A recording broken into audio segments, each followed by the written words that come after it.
I&B ministry. Who is the minister?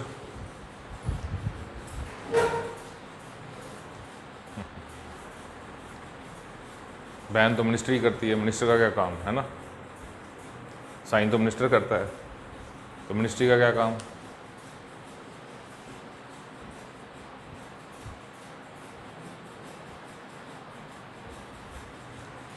सुना इसके बारे में? ओके। अभी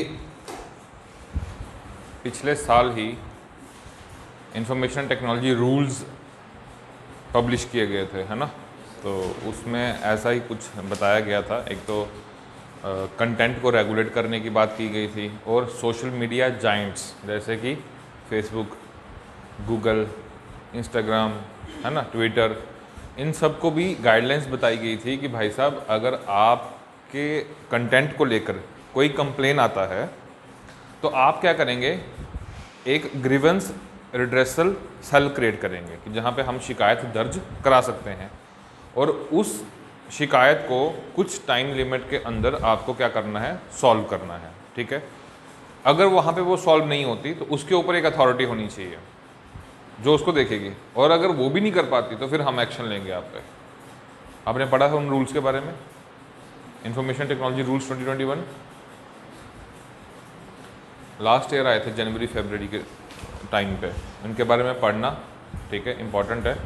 मैं नहीं पढ़ा सकता अभी क्योंकि वो आउट ऑफ कंटेक्स्ट है, ठीक है, वो आप लोग खुद देख लेना।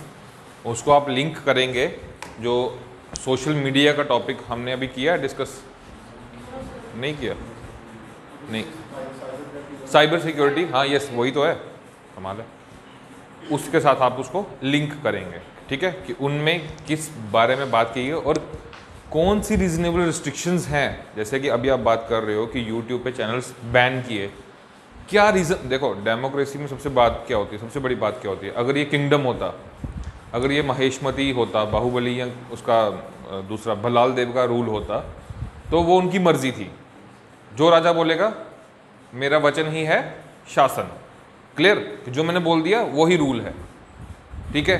लेकिन डेमोक्रेसी में ऐसा नहीं होता, डेमोक्रेसी में आपको रीज़न देना पड़ेगा कि आपने अगर ऐसा किया तो क्यों किया, क्योंकि उस पर क्वेश्चन उठाया जा सकता है, अकाउंटेबिलिटी है, क्योंकि रूल ऑफ लॉ है, और लॉ कौन बनाता है? पीपल, लोगों के द्वारा बनाया गया। तो सेम केस, अब आपकी I&B मिनिस्ट्री ने क्या बोला कि मैं ये क्या करने जा रहा हूँ, 22 यूट्यूब चैनल्स को बैन करने जा रहा हूँ, ठीक है। उसके लिए उसने क्या दिया होगा आपको, एक रीजन भी प्रोवाइड किया होगा, क्लियर। अब वो रीजन क्या है?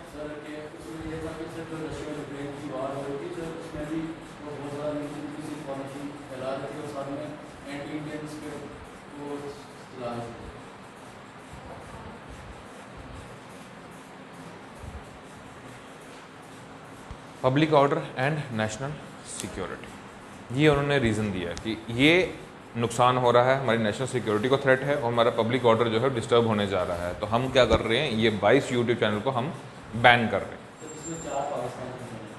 कहीं से भी हो, इंडिया के भी हैं, वेरी गुड, इतनी इन्फॉर्मेशन है आपके पास, मैं खुश हुआ कि आप लोग पढ़ रहे हो, क्लियर। मेरा काम क्या है कि आपकी प्रोसेस को थोड़ा सा फिल्टर आउट करना, काम तो आपको ही करना है, बस कैसे करना है वो थोड़ा सा मैं आपको बताऊंगा, गाइड करूँगा, ताकि आपका जो दिमाग है ना वो एक पर्टिकुलर डायरेक्शन में काम करे, ठीक है, ताकि आपके लिए आसान हो जाए, नहीं तो बहुत वास्ट है। ओके, और कुछ? वो हमने डिस्कस कर लिया है, उसमें कुछ नया नहीं है। और कुछ?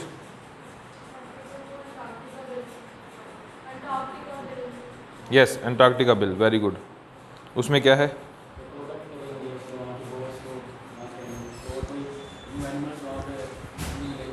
हाँ जी,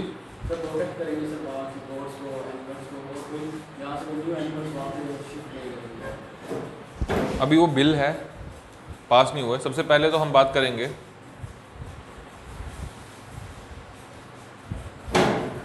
एंटार्क्टिक ट्रीटी की, ठीक है, कब साइन हुई थी, क्या था, क्या मसला है।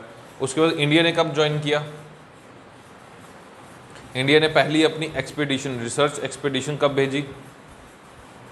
और इंडिया के वहाँ पे रिसर्च स्टेशंस के नाम क्या हैं, वो दिया होगा न्यूज़पेपर में, क्या नाम है? एक पक्का? ये वाला कहाँ पे है?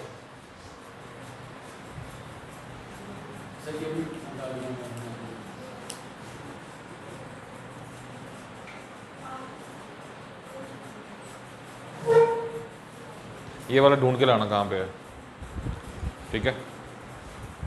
इसके साथ साथ अब एंटार्क्टिक की बात हुई है, एक और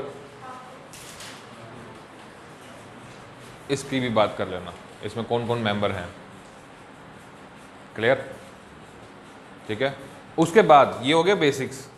उसके बाद फिर आप बिल की बात करोगे कि बिल में क्या बोला गया है, और वो बिल लेकर कौन आया है, कौन लेकर आया है? डॉक्टर जितेंद्र सिंह। कौन है वो? मिनिस्टर ऑफ, क्या कोई एमपी अगर वो बिल लाता है उसको क्या बोलते हैं, उस बिल को? अगर कोई एमपी बिल लेकर आता है उस बिल को हम क्या बोलते हैं?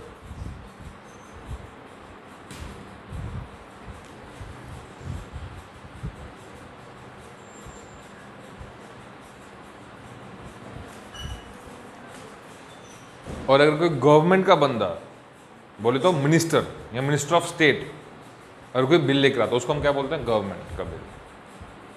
समझ आ रहा है? क्वालिटी बढ़ी है? अरे यस और नो?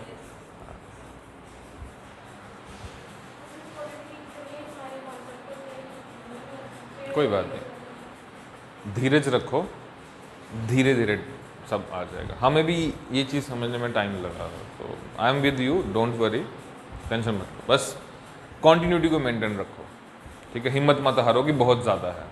जब एक बार चीज़ें समझ आने लगेगी तो मज़ा आएगा, मतलब अच्छा लगेगा। जब तुम सोसाइटी से अपने आप को अपार्ट समझोगे कि नहीं यार, लोग जो बात कर रहे हैं और हम जो बात समझ रहे हैं, बात कर रहे हैं और समझ रहे हैं, जो आप समझ रहे हो और आपको उसकी डेप्थ पता है, तो आपको एक अलग में खुद में चेंज फील होगा। उस चेंज का वेट करो, वो आएगी।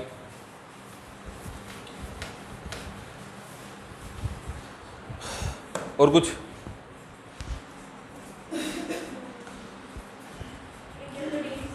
कौन सा न्यूज़पेपर पढ़ते हो? द हिंदू। और हाँ बोलो क्या?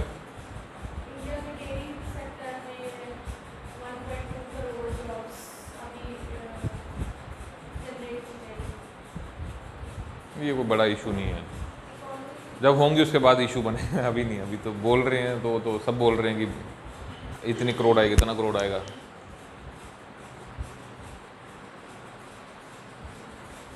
कुछ था इसका रेफरेंस न्यूज़पेपर में? हिंदू में नहीं था, फ्रंट पेज पे था। पता है इसके बारे में कुछ? क्या है ये?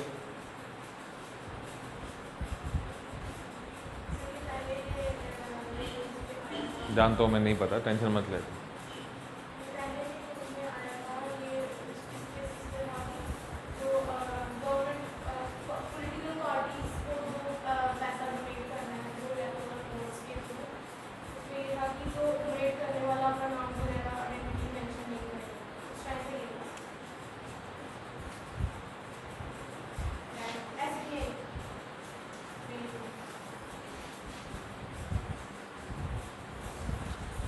ओके, अब मुझे क्या करना है, इसको पैसा प्रोवाइड करना है ताकि ये लोग अपना इलेक्शन रैली वैली कंडक्ट कर सकें और ये जीतें।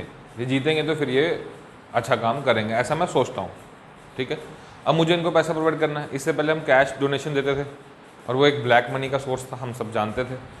इसमें क्या हुआ कि तब हमारे फाइनेंस मिनिस्टर थे mister Arun Jaitley, late mister Arun Jaitley. उन्होंने ये स्कीम लॉन्च की थी 2017 की 18 के बजट में, मैं श्योर नहीं हूँ, ठीक है। इस स्कीम में क्या था कि आप एक बॉन्ड खरीदोगे। आप एक क्या खरीदोगे? बॉन्ड खरीदोगे। वो बॉन्ड कितनी डिनोमिनेशन में है? 1000।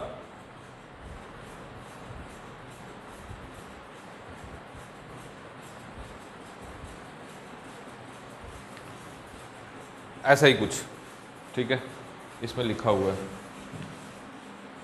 1000, 10,000, 1 लाख, 10 लाख और 1 करोड़, ठीक है। यहाँ पे 10 लाख लिख लेना। ओके, अब मैं कौन हूँ? पर्सन। मैंने मेरी अपनी हैसियत के हिसाब से मैंने कितना डोनेट करना है? 10,000। मैंने 10,000 का बॉन्ड खरीदा, बोले तो मैंने इनसे बॉन्ड खरीद लिया, पैसा दे दिया। ओके, वही बॉन्ड मैंने किसको दे दिया? पार्टी को। पार्टी कहाँ गई? बॉन्ड लेकर। और वो जो अल्टीमेटली मैंने जो पैसा दिया था वो, आप समझ रहे हो, इसमें उन्होंने किसको इंक्लूड कर दिया बीच में? बैंक को। लेकिन लेकिन अच्छा लग रहा है देखने में, बहुत अच्छा लग रहा है कि भाई सब कुछ लीगल हो रहा है। पॉइंट क्या है? पॉइंट ये है कि बैंक ना मुझसे मेरा नाम वगैरह पूछेगा, ठीक है, समझ रहे हो, ना बैंक को मेरे बारे में पता होगा।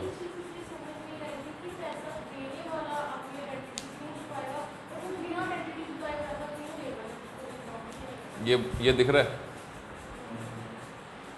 यहां तक जो लिमिट है ना, ये 1,00,000 तक, दिस इज फॉर,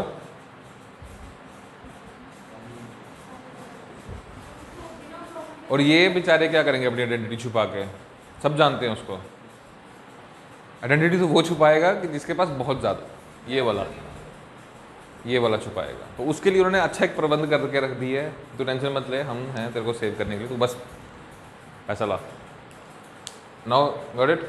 अब association for democratic reforms, ADR, उन्होंने, वो एक NGO है, उन्होंने PIL डाला कहाँ पे? सुप्रीम कोर्ट में, कि भाई तुम तो कहते हो कि इलेक्शन में जो है ब्लैक मनी का यूज़ नहीं होना चाहिए, ये तो उन्होंने लीगल कर दिया, इन्होंने तो बैंक भी बीच में इंक्लूड कर दिया, तो ये तो गलत है, इसमें एनोनिमिटी क्यों होनी चाहिए? भाई पता तो हो कि किसने कहाँ कितना पैसा दिया। अब इसी को लेकर सुप्रीम कोर्ट में केस लगा हुआ था। अब सुप्रीम कोर्ट ने जस्टिफाई किया कि हमने कोविड की वजह से इस केस को नहीं सुना, काफ़ी देर से लगा ये केस, ठीक है। अब जाकर सुप्रीम कोर्ट ने बोला कि हम इसको लिस्ट करेंगे और इस पर सुनवाई भी करेंगे। ओके, समझ आ गया? कोई डाउट है?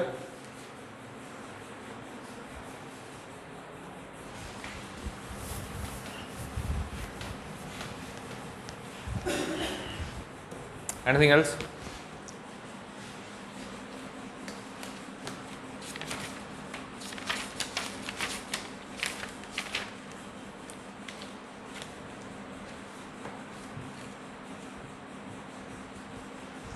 So let's move on to the topic.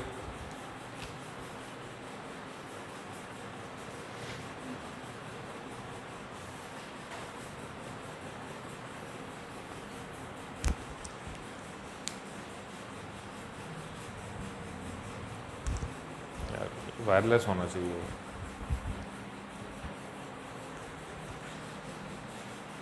आप इस चीज़ से क्या समझते हैं? सामने लिखा है, हाँ जी, क्या पैसा? समझ नहीं आ रहा, क्या बोल रहे हैं? विड्रॉ करना कहाँ से? फिर वो ब्लैक मनी कैसे होगा? Exactly, simple logic. ब्लैक को वाइट कर, कैसे?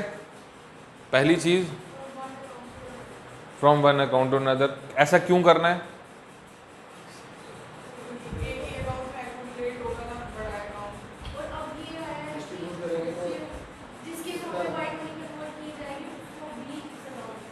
बिल्कुल, उसको भी पूछा जाएगा कि कहाँ से आया, ठीक है। अब जैसे हम बोलते हैं इनकम इनइक्वालिटी राइज कर रही है, मतलब कि मेजॉरिटी ऑफ द पॉपुलेशन जो है उस चीज़ से परे है, और कुछ 1-2% लोग हैं उनके पास इनकम की होर्डिंग हो रही है, इनकम की जनरेशन हो रही है। अब लेकिन कुछ लोग ऐसे होते हैं जो कि एक सिंडिकेट चला के, एक ऑर्गेनाइज्ड क्राइम के तहत, मैंने आपको पहले बताया था ऑर्गेनाइज्ड क्राइम का एक ही मोटिव है, और वो क्या है? क्लियर? अब प्रॉफिट आएगा, अब वो प्रॉफिट को अगर कहीं भी खर्चा करेंगे या कुछ भी करेंगे तो उसको आगे वो कुछ ना कुछ और एक बड़ा क्राइम करने के लिए उसको क्या करेंगे? फंड करेंगे। क्लियर? इस प्रॉफिट को, इस पैसे को क्या करना है? मोबिलाइज करना है। मान लो जैसे मैंने आपको उस दिन बताया था कि बाइक, चेन और ड्रग्स, ये सब हैं इंटरलिंक्ड। क्लियर? और ये कैसे होते हैं? रीजनल लेवल, मतलब लोकल लेवल पे ये लोग अपना काम करते हैं। ठीक है, अब अगर इनको इसमें से इनको क्या हुआ? पैसा। ठीक है, अब इसको पैसे को इन्होंने क्या करना है? मोबिलाइज। मोबिलाइज करने का मतलब ब्लैक टू, और उससे आगे फर्दर क्राइम्स को फंड करना है। इसी को हम क्या बोलते हैं? ठीक है, समझ आ गया? हुआ क्या? अब ये टर्म आई कहाँ से? मनी लॉन्ड्रिंग कहाँ से? लॉन्ड्री हम किसको बोलते हैं? Washing machine.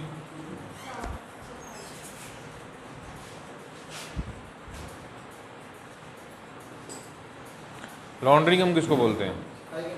सफाई करना, कपड़े धोना। ठीक है, बेसिकली जब ये कुछ जो मैक्सिको का नाम सुना है आपने? मैक्सिको क्या है? एक स्टेट है। हाँ, स्टेट है, कंट्री है। मैक्सिको एक कंट्री है। वहाँ पे आपको पता है कि मैक्सिको किस चीज़ के लिए फेमस है? ठीक है, हाँ जी बोलो। मैक्सिको शोर है, तो क्या करना है? इसको बंद कर दें? तो कर दो।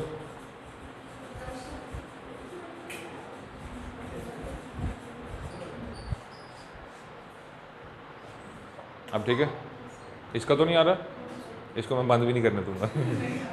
मेरे पे तरस खाओ थोड़ा। ओके, उस टाइम पे क्या था कि ड्रग्स का ये लोग व्यापार करते थे।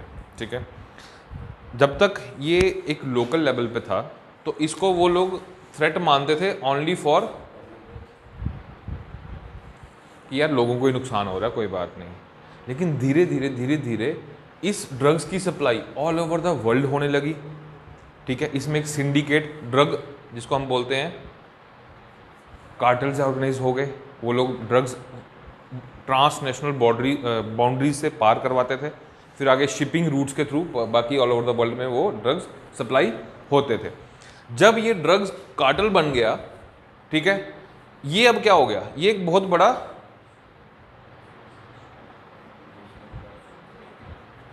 नेशनल थ्रेट हो गया, क्योंकि ड्रग्स का असर अब बाकी कंट्रीज में दिख रहा है और उनको अब सोर्स पता करना है। और सोर्स क्या है? किधर गया? कहाँ गया? मैक्सिको कहाँ लिखा है मैंने? नहीं लिखा मैंने कहीं पे। अच्छा, लिख देते हैं। ओके, तो उन्होंने बोला कि यार इसको बंद करना पड़ेगा, इससे बहुत नुकसान हो रहा है। क्लियर? अब इनको रोकना पड़ेगा। जब इनको रोकने की कोशिश की तो इन्होंने क्या किया? इन्होंने उस ड्रग्स को, उस पैसे को मनी लॉन्ड्रिंग में कन्वर्ट करना शुरू कर दिया।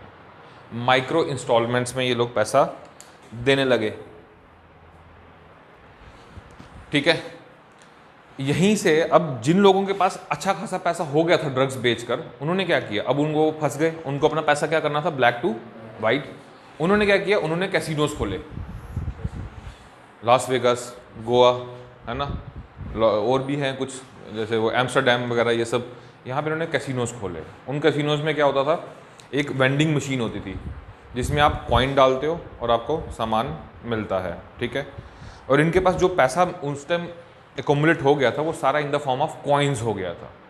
ठीक है, और उसी कॉइन्स को इन्होंने इस्तेमाल करके कैसीनोज में उस पैसे को मोबिलाइज करना शुरू कर दिया।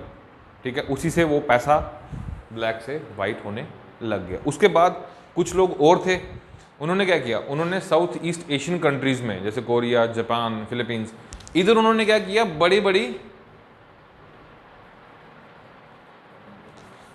वो देखा होगा आपने, एक रूम में बड़ी बड़ी मशीनें लगी होती हैं, वॉशिंग मशीन्स बहुत सारी होती हैं, उसमें लोग अपना बल्क में कपड़ा डालते हैं और कॉइन्स डालते हैं और वो उनको कपड़ा धो के दे देती है। वो सारा का सारा पैसा कैसा था? और उसको इन्होंने लॉन्ड्री हाउस में डाल के क्या कर दिया? और उसका रिटर्न भी मिलने लगा, लोग कपड़े धोने के पैसे देने लगे। उसी से टर्म निकल के आती है क्या? Money laundering. जैसे हम कपड़े को धोते हैं, गंदे कपड़े को साफ़ करते हैं, मैले कपड़े को सफ़ेद करते हैं ऋण की शक्ति से, वैसे ही ऋण की शक्ति अब कहाँ पे है? लॉन्ड्री हाउस में। क्लियर? पैसे इन्वेस्ट करके उसको ब्लैक से वाइट करके उल्टा उसका रिटर्न भी ले रहे हैं, एंजॉय कर रहे हैं। समझ रहे हो? अब समझ आ गया? ठीक है, करना कैसे?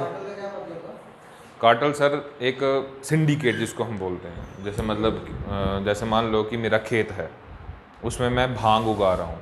अब भांग इलीगल है, ठीक है, अब मुझे वो भांग खुद तो मैं उसको पी नहीं सकता पूरा का पूरा, तो मैं उसको बेचूंगा। अब उसको बेचने के लिए मैंने क्या किया, उस खेत तक तो मुझे पता है कि क्या काम करना है, लेकिन उसके बाहर उसको ट्रांसपोर्ट कैसे करना है वो मुझे नहीं पता। उसके लिए मैंने आपको हायर कर लिया कि भाई तेरे पास ट्रक है, तो अपने ट्रक में थोड़ी सी जगह मेरे भांग के लिए बना ले। आप वहाँ से लेके गए, आप JNK की सरहद तक लेके गए उसको, आगे आगे पंजाब की बाउंड्री आ जाती है, तो पंजाब से आपने दूसरे बंदे को कॉन्टैक्ट किया, वो लेके गया दिल्ली तक, दिल्ली में जो डिस्ट्रीब्यूट करेगा उसको वो एक दूसरा बंदा होगा, तो उस पूरी सिंडिकेट को हम क्या बोलते हैं? क्लियर? ठीक है, तो this is the basic of money laundering. अब ये एक मेनेस क्यों है, मतलब ये एक प्रॉब्लम क्यों है? ठीक है भाई, वो लोग कपड़े धो रहे हैं, क्या मसला है? अगर कैसीनो चला रहे हैं, क्या प्रॉब्लम है? प्रॉब्लम कहाँ पे है कि जब इस पैसे को वो लोग अदर क्राइम्स में फंड्स करते हैं। जैसे सबसे बड़ा एग्जांपल अभी जो चल रहा है इशू कंट्री में, FCRA, सुना है इसके बारे में?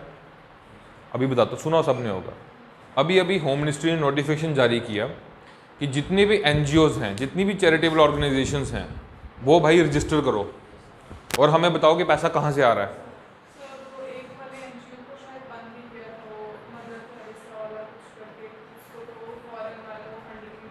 एग्जैक्टली तो इसका मतलब क्या है? फॉरेन कंट्रीब्यूशन रेगुलेशन एक्ट, कि आपके पास बाहर से पैसा आ रहा है, कोई बात नहीं, आने दो, लेकिन कहाँ से आ रहा है और कहाँ आप पैसा लगा रहे हो, इतना तो बता दो हमें। क्यों? क्योंकि इनके मुताबिक वो सारा पैसा अगेंस्ट गवर्नमेंट, अगेंस्ट हिंदूज, ठीक है, और टेररिज्म, ट्राइबल रिवोल्ट्स जिसमें हम बोलते हैं लेफ्ट विंग एक्सट्रीमिज्म, इन सब चीज़ों में वो पैसा चैनलाइज होने की कोशिश हो रही है। तो उसी के रिगार्डिंग गवर्नमेंट ने अब इसको अच्छे से स्ट्रिंजेंट कर दिया है, मतलब और स्ट्रॉन्ग बना दिया है, ठीक है।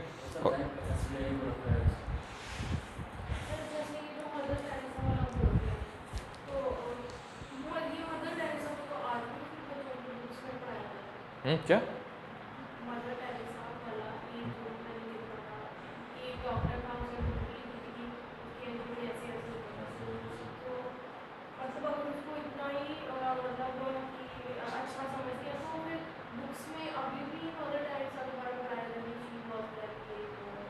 शी वॉज वेरी ये वो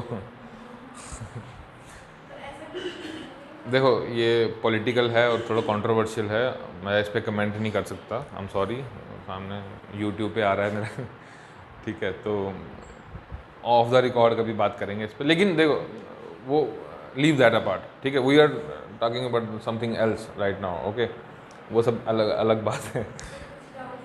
मैं समझ रहा हूँ आपके डाउट्स, मैं उसको क्लियर करने की, अगर ऐसा नहीं होता तो मैं पक्का क्लियर करता, अभी नहीं कर सकता, सॉरी, पता नहीं कोई देख लेगा मैं गरीब आदमी। ठीक है, ये हो गया, ये क्लियर हो गया, ठीक है, तो थोड़ा सा इसके बारे में लिख लीजिए आप, उसके बाद आगे हम बात करते हैं। ओवरऑल बेसिक्स यही है इसका, ठीक है। अब इसको रोकना कैसे है, उसके लिए हमने ऑर्गेनाइजेशन क्या बना रखी है, कौन कौन से लॉज पास कर रखे हैं, वो भी हम बात करेंगे, लेकिन फिलहाल के लिए आप ये लिख लीजिए। A person does an illegal activity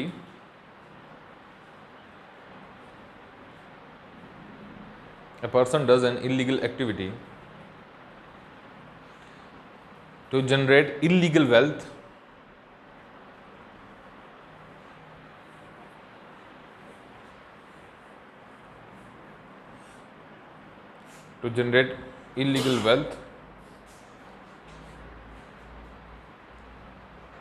and the process by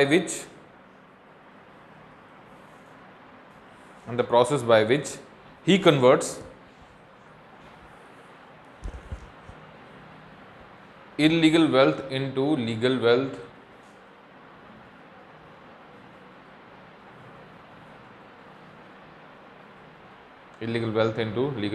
called as money laundering।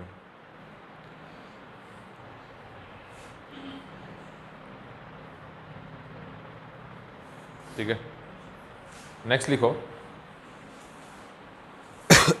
Its origin, मतलब ऊपर लिखना origin.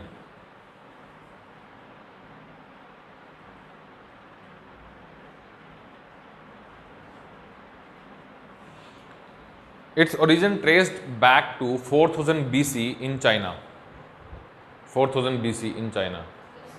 Its origin traced back to 4000 BC in China. When the merchants, fast करना थोड़ा, when the merchants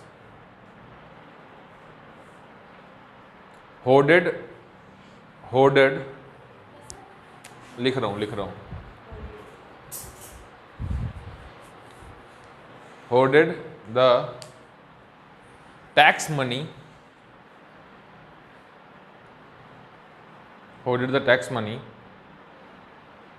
away from the king's jurisdiction. Away from the king's jurisdiction.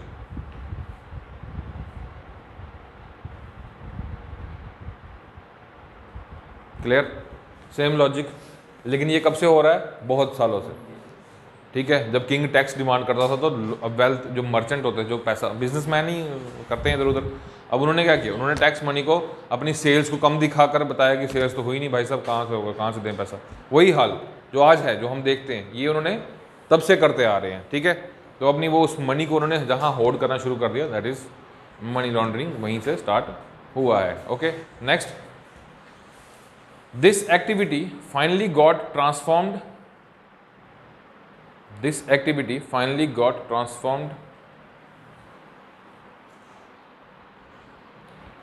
into aggressive mode. इसको erase कर दूं मैं? Okay, this activity finally got transformed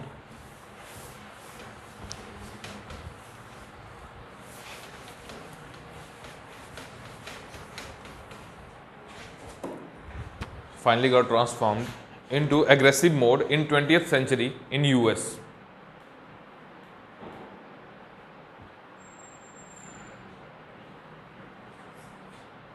Okay, because there was prohibition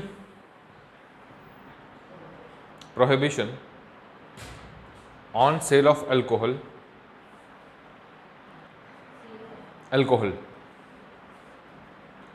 So people sold it illegally.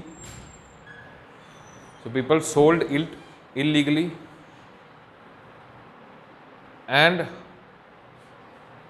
kept the money in coins.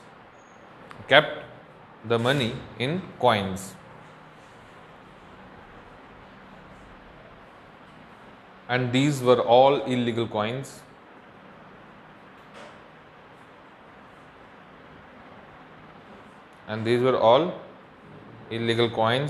Now they have to convert these illegal coins into legal ones.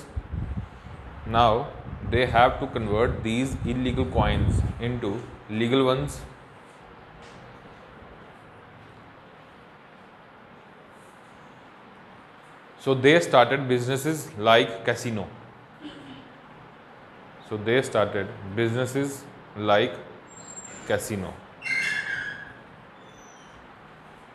In which they started mixing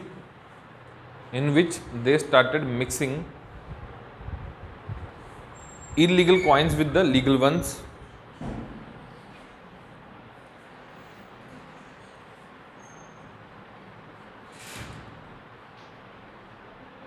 And achieved their objective.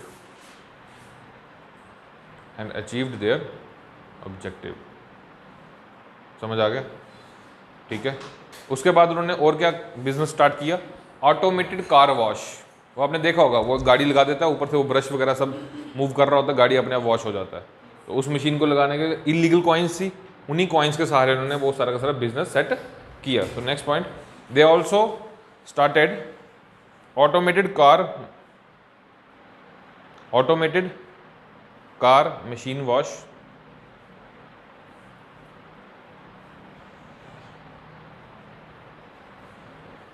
Next point, laundry business.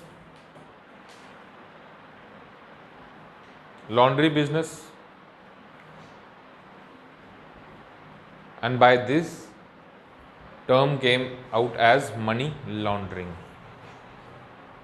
and by this term came out as money laundering.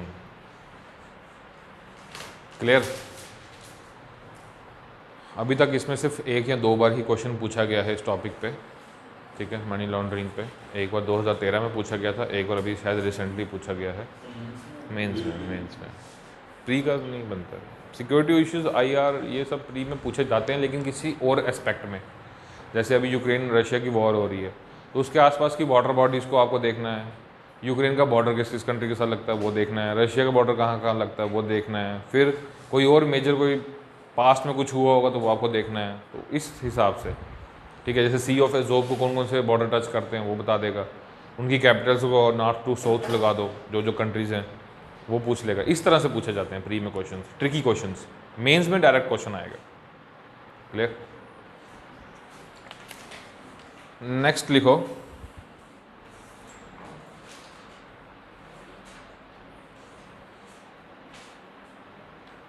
Methods of money laundering.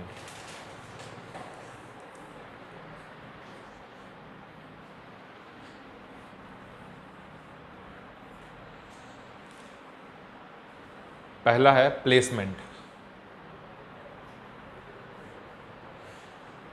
देखो, अब आपके पास illegal wealth आ गई है, आपको इस wealth को क्या करना है, लीगल बनाना है। मतलब सबसे पहली चीज़ तो आपको इसको कहीं अच्छी जगह पे क्या करना है, प्लेस करना है। लाइक किसी फाइनेंशियल इंस्टीट्यूशन में, जैसे कि आपके banks.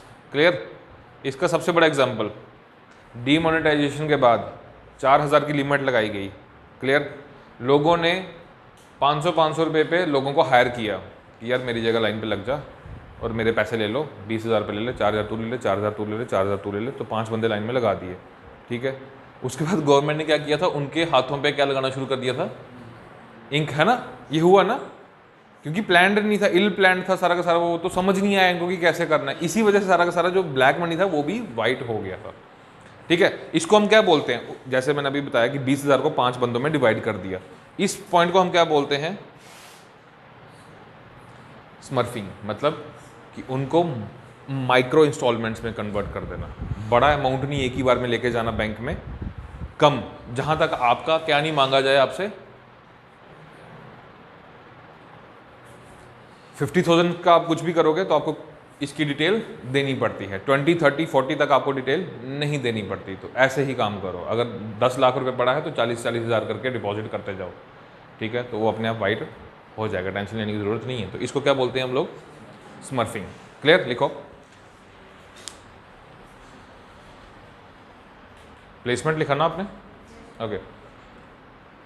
In order to place the illegal wealth, in order to place the illegal wealth into a financial institution like a bank,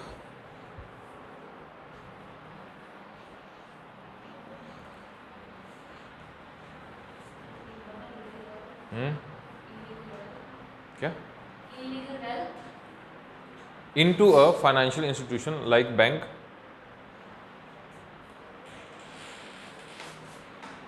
people do smurfing, people do or adopt the method of smurfing, ऐसा लिख लो।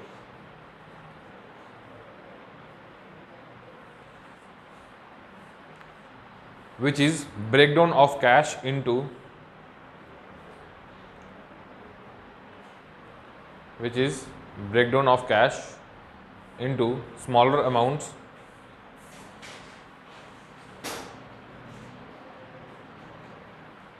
after which authorities will not question, after which authorities will not question anymore, after which authorities will not question anymore। क्या हुआ? हाँ तो कोई बात नहीं, लिखो, इसने भी नहीं लिखा, हाँ तो लिखो।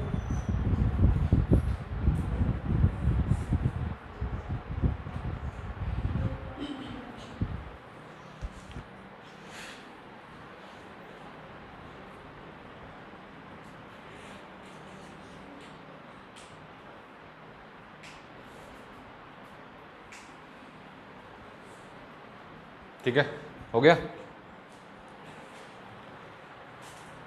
दूसरा, ये तो हो गया कि बैंक्स में जाके आपको क्या करना है, स्मर्फिंग के थ्रू पैसा डिपॉजिट कर देना, माइक्रो डिपॉजिट्स में थोड़ा थोड़ा डाल दिया और वो सारा हो गया, आपसे कोई क्वेश्चन नहीं करेगा। दूसरा, प्लेसमेंट में सबसे अच्छा काम क्या करते हैं हम लोग, जिसके पास ज़्यादा पैसा होगा वो उसके पास ज़्यादा गोल्ड भी होगा या फिर उसके पास प्रॉपर्टी ज़्यादा होगी, है ना, यही होता है।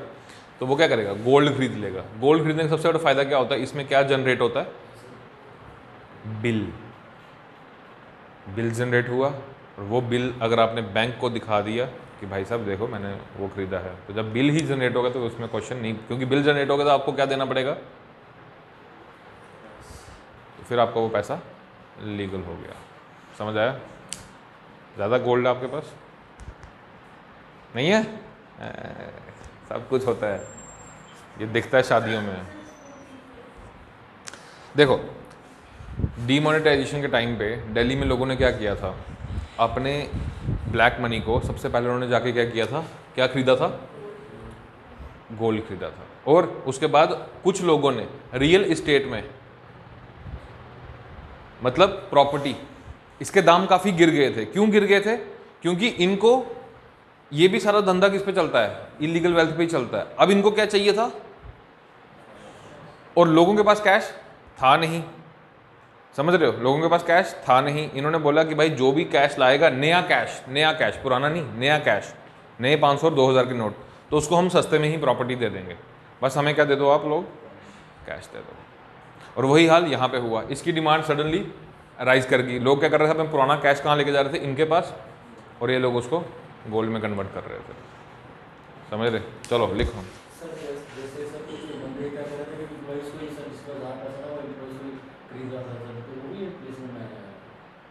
कह सकते हैं वो इसी में आ जाएगा ना, एम्प्लॉय को खरीद लिया, बैंक मैनेजर को ही खरीद लिया, 10 लाख दिया, 2 लाख उसको दे दिया, 8 लाख उसने आराम से बैठ के पूरी रात लगा के उसने 4-4 हज़ार रुपये करके तो कन्वर्ट कर दिया उसको। ऐसा हुआ है ना।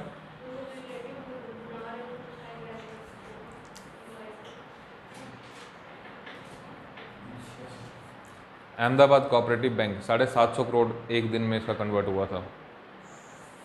बट यू कांट क्वेश्चन, और इसको मैं मिटा देता हूँ फटाफट, इसलिए मैंने नाम नहीं बोला। क्या कर सकते हो, ना खाता हूँ ना खाने दूंगा। किसका डायलॉग है ये? एग्जैक्टली, बहुत सही पॉइंट है ये। उस टाइम पे क्या लॉन्च किया गया था, जियो। उन भाई साहब ने क्या किया, अपना सारा पैसा उसमें इन्वेस्ट कर दिया। उस टाइम तो लोगों को लाइन में लगा दिया, और उस टाइम पे एक टैगलाइन भी चला था कि आप रोडीज़ की और जियो की लाइन में तो लग जाते हो, लेकिन देश को सुधारने के लिए तो आप लाइन में नहीं लगते, है ना, यही था ना, काफ़ी सोशल मीडिया पे चला था। तो आज 850 रुपया बिल हो गया है 3 महीने का। 350 से स्टार्ट किया था हमने, धीरे धीरे बढ़ेगा ही, और सारा कैश भी वापस आ गया। तो demonetisation is a very big, हाँ अपने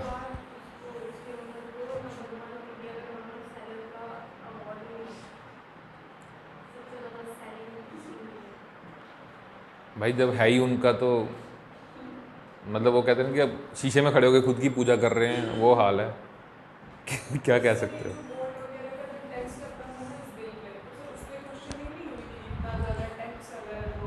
गोल्ड सारा अंडर वैल्यू होता है, उसकी कभी वैल्यू पूरी नहीं दिखाई जाती। हाँ ऑफ कोर्स।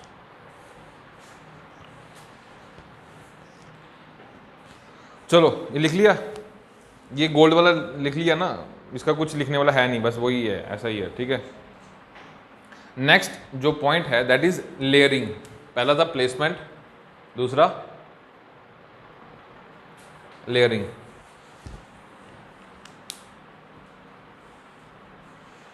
सिंपल लॉजिक, देखो कुछ नहीं करना है, समझो ध्यान से। इसको क्या करना है कि मनी को, पैसे को कहीं काफी दूर ले जाओ। मतलब जैसे एग्जांपल,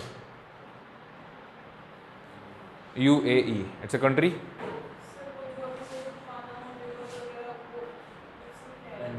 शेल कंपनीज, हाँ हाँ वैसा ही कुछ। ये क्या बोलता है, ये बोलता है कि हमें नहीं पता कि आपके पास पैसा कहाँ से आया, हमें कोई लेना देना नहीं है, आप पैसा लेके आओ कहाँ पे, हमारे पास, लेकिन एक शर्त पे, हम उसको वाइड करेंगे अपने फाइनेंशियल, लेकिन आपको क्या करना पड़ेगा हमारी कंट्री में बस इसी को क्या बोलते हैं? सर लेकिन सर न्यूज़ में मैंने ये पढ़ा था, लेकिन तो अभी यूएई को सर उसमें रखा है, ग्रीन लिस्ट में रखा है सर, ब्लैक लिस्ट पे। यूएई को यस एफएटीएफ ने यस सर, ग्रे लिस्ट में डाला है उन्होंने। पाकिस्तान को डाला है। सर पाकिस्तान को भी ग्रे लिस्ट में रखा है, यूएई को भी ग्रे लिस्ट में ही डाला है। ईरान और नॉर्थ कोरिया ब्लैक लिस्ट में आया सर है। अभी रिसेंटली वो पिंडोरा पेपर किया है, इसमें काफी वो सेलिब्रिटीज वगैरह भी इन्वॉल्व सचिन तेंदुलकर का भी नाम है ना शायद सर उसमें। सर सचिन वो भी है, सर वो तो बच्चन एक्टर थे ना फैमिली भी सर, है। बच्चन फैमिली तो पनामा में भी थी। ये तो सर इसमें वो भी तो है। एक्टर थे उसमें सर, सचिन तेंदुलकर। सचिन तेंदुलकर। क्या कर सकते सर हैं? ये प्रोसेस क्या होता है, मतलब पूरा बता दो। देखो, मान लो मेरे पास पैसा है, ठीक है, इसको पॉज करना पॉज। हाँ, क्या क्या डिस्कस हो रहा था? वो प्रोसेस इन्वेस्टमेंट ओके ओके।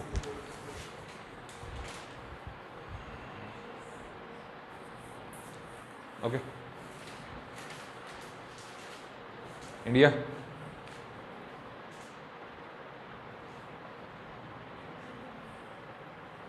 ठीक है, यहाँ पे क्या एस्टेब्लिश कर रखी है हमने? एक शेल कंपनी। शेल कंपनी उसको बोलते हैं कि जो सिर्फ एक कवच है, मतलब एक कवर है, एक्चुअल में वो कंपनी में कोई ऑपरेशंस होते नहीं हैं। मान लो कि जैसे मैं हूँ, मेरी कंपनी है,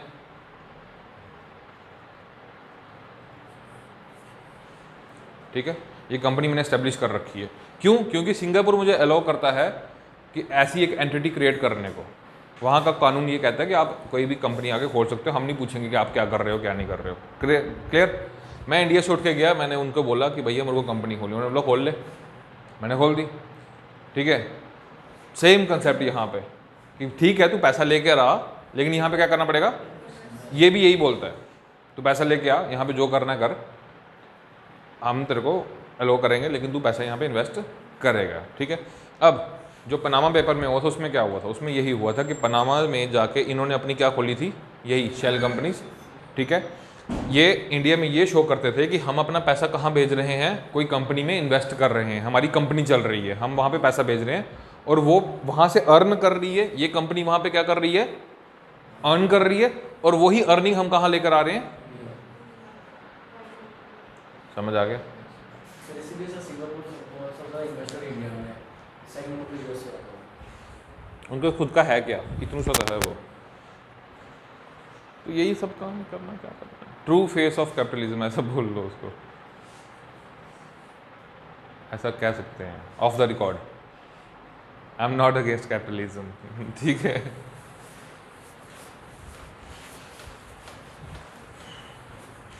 प्रॉब्लम तब आती है जब ये किसी क्राइम में इन्वॉल्व होता है पैसा, तब प्रॉब्लम आता है। ऐसे तो इलीगल वेल्थ तो सारे जनरेट कर रहे हैं, हम भी लगे हुए हैं चूना लगाने सबको, तो हाँ ऑब्वियसली, कौन है जो नहीं लगा रहा, मुझे बताओ। ईमानदारी का ढोल तो सब बजा रहे हैं, लेकिन सिर्फ ढोल ही बजा, नाच कोई नहीं रहा है। ठीक है, लेयरिंग हो गया, लिख लिया लेयरिंग, यूएई वाला कंसेप्ट। ठीक है, नेक्स्ट लिखो integration.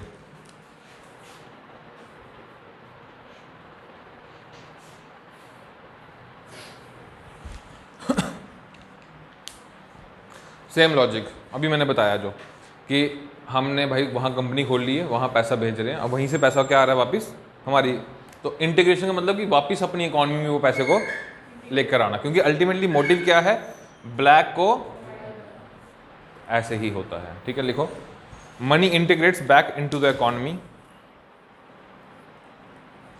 Money integrating back to the economy.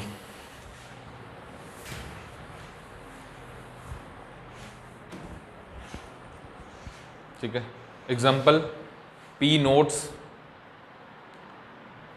P notes participatory notes, सुना इसके बारे में? इकॉनमी में है ये topic, P notes participatory notes. और दूसरा लिखो इन्वेस्टमेंट्स, शेल कंपनीज भी लिख लेना।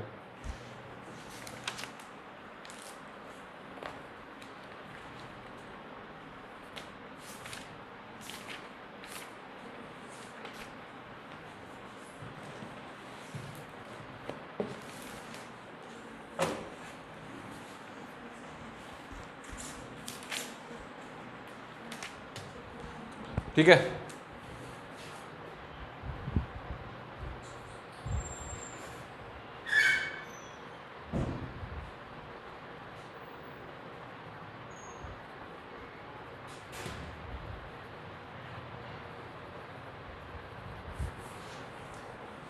मनी लॉन्ड्रिंग का पैसा हम कैसे इस्तेमाल करते हैं फाइनेंसिंग करने में, किसकी? टेरर फाइनेंसिंग या इलीगल एक्टिविटीज़ की फाइनेंसिंग करने में। तो सबसे पहला एग्जांपल इसमें क्या आएगा?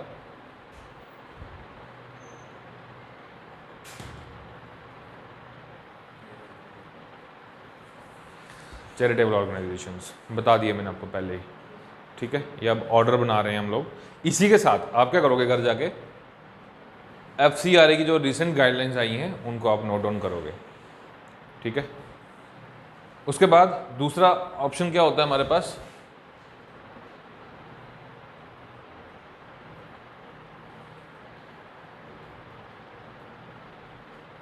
Legitimate business. अभी मैंने बताया आपको, कोई कंपनी खोल ली, गलत मतलब कोई ऑपरेशंस है नहीं कंपनी के, बस बता दिया ऑन रिकॉर्ड की कंपनी खुली हुई है और उसी में हम पैसा इन्वेस्ट करके वापस लेकर आ रहे हैं और उसी से हम क्या कर रहे हैं आगे जाके? Terror financing. अब ये क्या है हमारी मनी लॉन्ड्रिंग की? ये क्या है हमारे लिए? एक बहुत बड़ी प्रॉब्लम, मैनेस, ठीक है। Next, self funding. Third option क्या है पैसा लाने का? Self funding.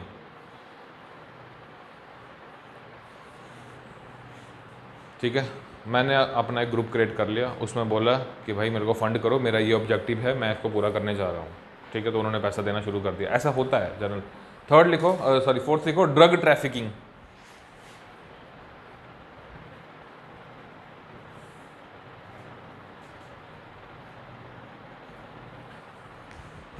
मैंने आपको कल ही एक एग्जांपल दिया था आफ्ताब बंसारी का, बताया था क्या था वो?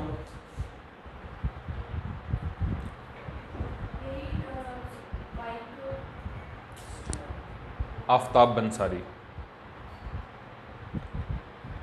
भूल गए?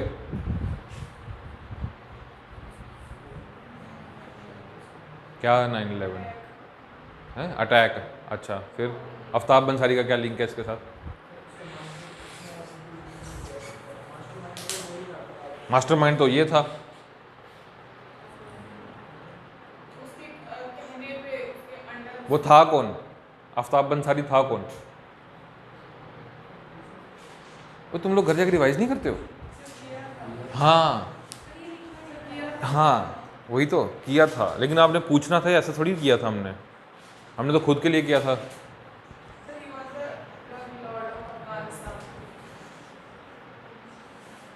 ड्रग्स का पैसा उसने कहाँ इस्तेमाल किया?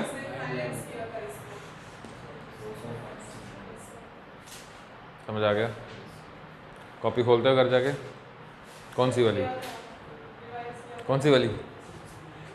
वो दूसरी वाली, व्हाट्सएप वाली?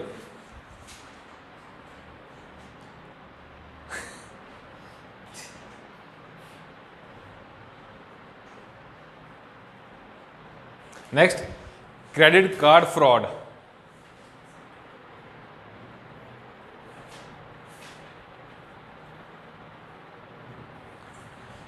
क्रेडिट कार्ड फ्रॉड, किसी का इलीगल पैसा लेकर, वही सेम लॉजिक, फ़ोन किया, पता किया क्या है और उसका पैसा निकाल लिया और वो पैसा अल्टीमेटली कहाँ यूज़ किया?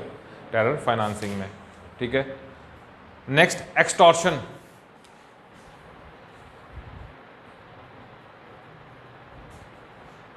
What is extortion? हाँ जी, अरे बोलना क्या क्या क्या क्या करना? हाँ बिल्कुल सही। कोई बिल्डर है, उसको बोला कि इतना पेटी बेच दे तो भाई हाँ तेरे को प्रोटेक्शन दे देंगे हम, नहीं तो तू मारा जाएगा, समझे? वही सेम। तो वो पैसा कैसा है? एक्सटॉर्शन का, किसी से ज़बरदस्ती थ्रेट दे के पैसा लेना, ठीक है। Dawood Ibrahim and party, okay, ठीक है। अब दाऊद इब्राहिम ने अपना ब्लैक मनी को वाइट कैसे किया?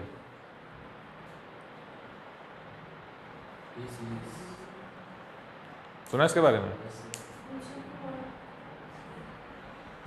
जब वो उसके एंटी वो उसको मरवा दिया। बड़े भक्ति वाले गीत बजाते हैं ये लोग। हो गया, एक्सटॉर्शन हो गया, ठीक है। अब थोड़ा सा इंडियन कंटेक्स्ट में हम मनी लॉन्ड्रिंग का जो हम पे इफेक्ट हो रहा है उसको देखेंगे। ये तो हो गया सोर्सेज कि पैसा आ कहाँ से रहा है, क्लियर। अब थोड़ा सा मैं आपको एक स्टोरी सुनाता हूँ, उसमें आप थोड़ा सा उसको लिंक करने की कोशिश करना।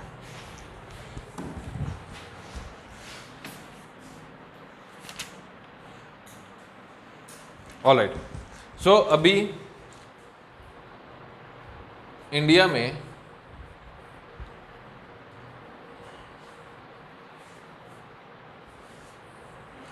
दो जोन्स हैं जो अभी बहुत हॉट कंटेस्टेड हैं, मतलब बहुत ज़्यादा फोकस हमारा इन पे है, ठीक है। पहला कश्मीर, दूसरा नॉर्थ ईस्ट। दोनों के दोनों इंटरनेशनल बॉर्डर स्टेट्स हैं, और जो हमारे उधर वाली कंट्रीज़ हैं वो यहाँ पे सारा प्रॉब्लम क्रिएट करती हैं। यहाँ पे कौन है और यहाँ पे,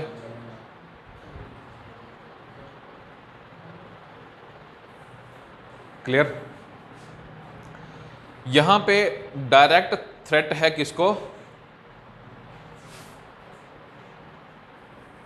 अथॉरिटी को, मतलब गवर्नमेंट को, गो इंडिया गो बैक, ठीक है। लेकिन यहाँ पे क्या है, यहाँ पे ये लोग जो ग्रुप्स होते हैं ना, मतलब जो वहाँ के ग्रुप हो गए, जैसे कश्मीर में कोई ग्रुप है, अगर वो वहाँ पे टेररिस्ट और एक्टिविटीज़ कर रहा है, और जो नॉर्थ ईस्ट में है, ठीक है, वो क्या करेगा, वो एक एरिया को ऑक्यूपाई करेगा। मान लो कि उसने सांबा और कठुआ डिस्ट्रिक्ट को कैप्चर कर लिया, ठीक है। वहाँ पे अब कोई, वहाँ पे टेरेन इतनी टफ है, वहाँ पे हिल्स हैं, फॉरेस्ट है, तो वो गवर्नमेंट ऑफिसर को मरना थोड़ी किसी को, वो नहीं जाएगा वहाँ पे। वो लोग वहाँ पे क्या रन कर रहे हैं, एक पैरेलल गवर्नमेंट, उन्हीं का कानून वहाँ चल रहा है, और जो उनके खिलाफ जाता है उसको वो लोग क्या करते हैं, उड़ा देते हैं, ठीक है। अब इनको फाइनेंस कहाँ से आ रहा है, पैसा कहाँ से आ रहा है, ये लोग क्या करते हैं, जो गवर्नमेंट के कॉन्ट्रैक्ट्स होते हैं, ठीक है, जो कॉन्ट्रैक्ट अलॉट करेगा उसी को उठा लेंगे और उसको बोलेंगे कॉन्ट्रैक्ट हमें दे दे और तू जिंदा चला जाएगा यहाँ से। वो कॉन्ट्रैक्ट इनको प्रोवाइड कर देता है और ये लोग उसी पैसे से अपने आप को मोबिलाइज करते हैं। यहाँ पे क्या है, यहाँ पे ड्रग्स का इशू है। पाकिस्तान ड्रग्स बेच के जो पैसा कमाता है, उसी पैसे से कश्मीर में क्या भेजता है, आर्म्स एंड एम्यूनिशन प्लस बंदे भी भेजता है, ठीक है। और अगर वो नहीं है तो वो लोकल रिक्रूट कर लेता है वहाँ से। लेकिन पैसा कहाँ से आ रहा है, ड्रग्स से। और इनको पैसा कहाँ से आ रहा है, गवर्नमेंट कॉन्ट्रैक्ट्स और इन सब चीज़ों से, ठीक है। यहाँ भी ड्रग्स का प्रॉब्लम है, लेकिन देखो नॉर्थ ईस्ट में सबसे ज़्यादा ड्रग्स इस्तेमाल होते हैं, ठीक है, क्योंकि वो म्यांमार से ड्रग्स यहाँ पे अंदर एंटर करते हैं और वहाँ की लोकल पॉपुलेशन ही काफ़ी ज़्यादा ड्रग्स को यूज़ करती है। ये भी एक बहुत बड़ा थ्रेट है हमारे लिए, ठीक है। लेकिन कश्मीर में उल्टे तरीके से, और ये सारा का सारा पैसा वही फाइनेंसिंग हो रही है, अभी बताया आपने, ड्रग ट्रैफिकिंग वगैरह, ठीक है। तो अगर क्वेश्चन आता है और उसमें कुछ पूछा जाता है कि कैसे मनी लॉन्ड्रिंग जो है वो इंडिया के लिए एक बहुत बड़ा थ्रेट है, तो आप ये दो एग्जाम्पल्स कोट करोगे। सर गोवा में भी काफी इसका इंटेक होता है ना, ड्रग्स वगैरह का, उसमें काफी प्रॉब्लम लगा हुआ है। उधर क्या है सोर्स, क्या सोर्स, सप्लाई कहाँ से होता है वहाँ पे? सर ये गोल्डन कैसा है, गोल्डन कैसा, गोवा, सर तो सुनने में आता है काफी कि वहाँ पे हाँ हाँ, इंटेक होता है। सर उससे ज़्यादा तो सर मनाली में होता है ना सर, हिमाचल प्रदेश, मनाली। बस करो, भावनाओं में मत बह जाओ तुम। हाँ होता है वहाँ पे हर चीज़ में, क्योंकि वहाँ पे देखो टूरिस्ट जहाँ भी होगा वहाँ तो ये सब चीज़ें, क्योंकि हम लोग जाते, हम सोचते हैं कि इन्जॉय करने का मज़ा तभी आता है जब हम इंड्यूस्ड स्टेट ऑफ माइंड में होंगे, मतलब जब हमारे अंदर कुछ और चीज़ बोल रही होगी, हम खुद ना होंगे कि लगाया और लेट गया, उसके बाद समझ ही नहीं आ रहा क्या हो रहा है, लेकिन मज़ा बहुत आ रहा है। घूमने गया था, क्या देखा है पता ही नहीं, हाँ मैं गया था सोनामर्ग, अच्छा कैसा रहा, घर से रूम से बाहर ही नहीं निकला, तो करने क्या गया था, घूमने। इंड्यूस स्टेट ऑफ माइंड, देखो हम सब वैसे भी इल्यूजन में जी रहे हैं, बड़े बड़े ख्वाब देखते हैं, पूरे कैसे करने वो नहीं पता, लेकिन देखना कौन मना कर रहा है, समझ रहे हो।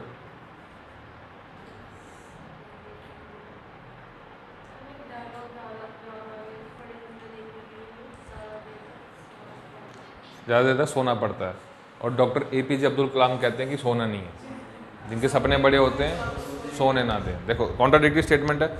अब जो मूवी में बोला है उसके पास ऑलरेडी बहुत वेल्थ है, वो अपने एंजॉय कर रहा है लाइफ में, और वो आपको एक गाइड कर रहा है, और एक तरफ वो आदमी है जो ज़ीरो से कहाँ पहुँचा। तो आप किसको मेंटर बनाओगे अपना? ऑप्शंस आपके पास हैं। पूरा नाम क्या है उनका?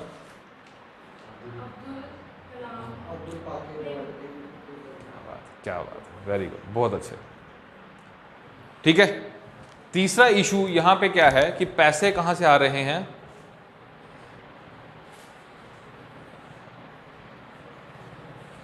काउंटरफिट करेंसी से। ठीक है, कश्मीर में काउंटरफिट करेंसी को बहुत ज़्यादा मोबिलाइज किया जाता है। ओके, लेकिन समटाइम्स क्या होता है कि जो वहाँ के मिलिटेंट्स होते हैं उनको ही हम नकली नोट दे देते हैं कि जाके वहाँ ब्लास्ट करके तेरे को पैसा देंगे। तो फिर वो बोलता है यार ये क्या है, मेरे साथ ही धोखा।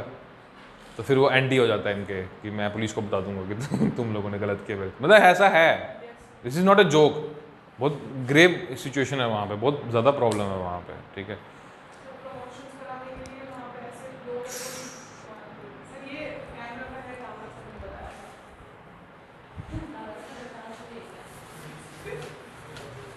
Are you from Kashmir? You from?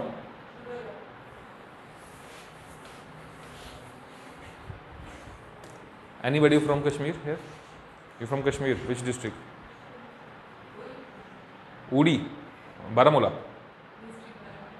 Udi is not a district, na? Baramulla district. All right. मैं पहले कश्मीर में पढ़ाता था, करण नगर में।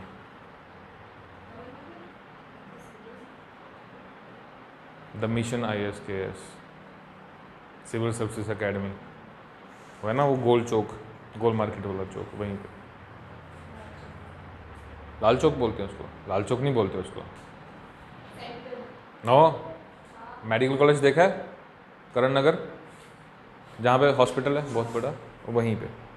लाल चौक तो आगे है, वो जहाँ क्लॉक टावर है वो अलग है। अरे कौन से कश्मीर से हो तुम?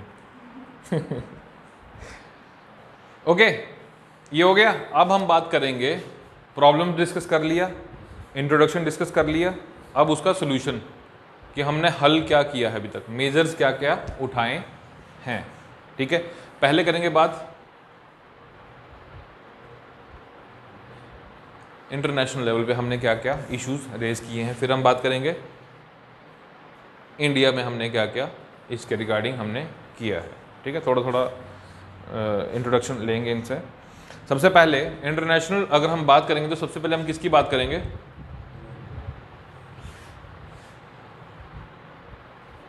UN। UN एक ऑर्गेनाइजेशन है।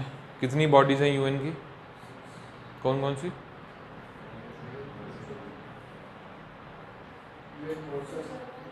UN काउंसिल,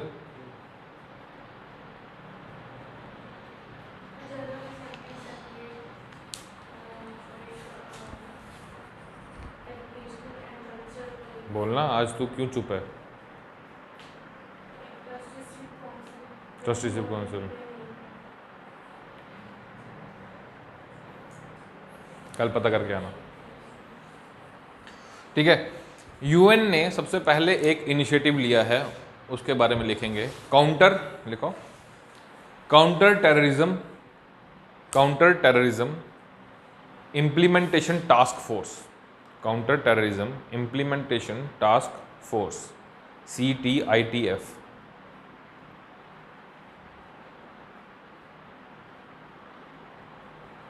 ठीक है, ये UN के सेक्रेटरी जनरल ने 2005 में एस्टेब्लिश की थी। It was establish in 2005 by UN secretary general.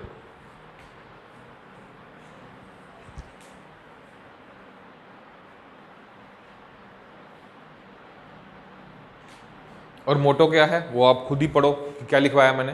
Counter terrorism, आगे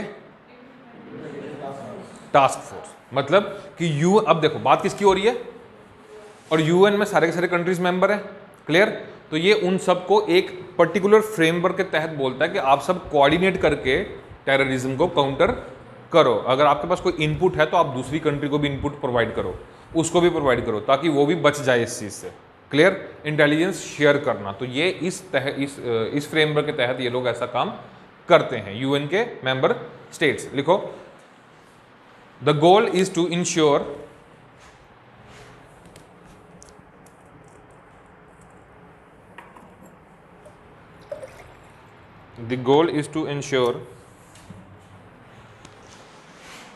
coordination and coherence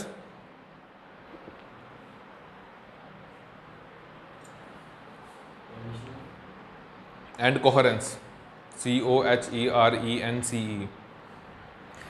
and coherence in the counter-terrorism efforts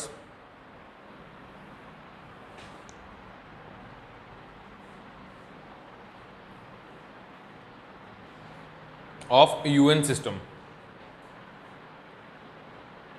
क्या हुआ? क्या है भाई टेररिज्म के आगे?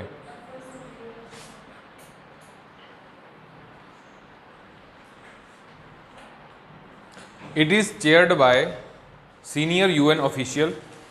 It is chaired by, chaired मतलब इसका चेयरमैन कौन होता है? It is chaired by senior UN official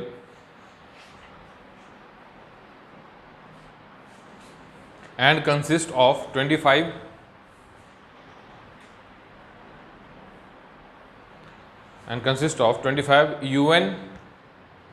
UN system entities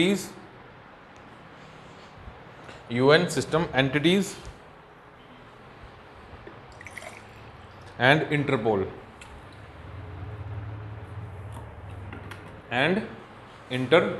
What is Interpol?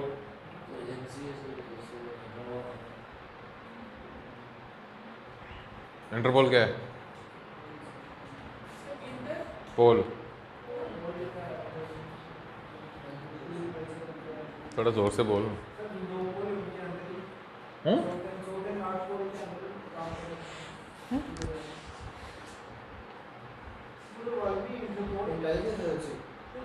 नहीं, ये क्या बोल रहा है?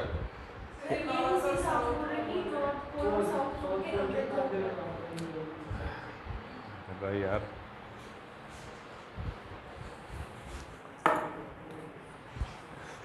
Interpole basically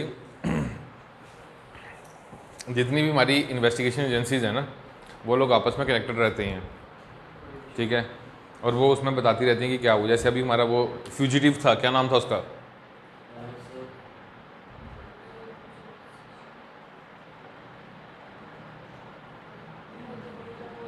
Modi. पिटवाओगे क्या? ठीक है, पर मतलब ओके, बट क्या कर रहे हो?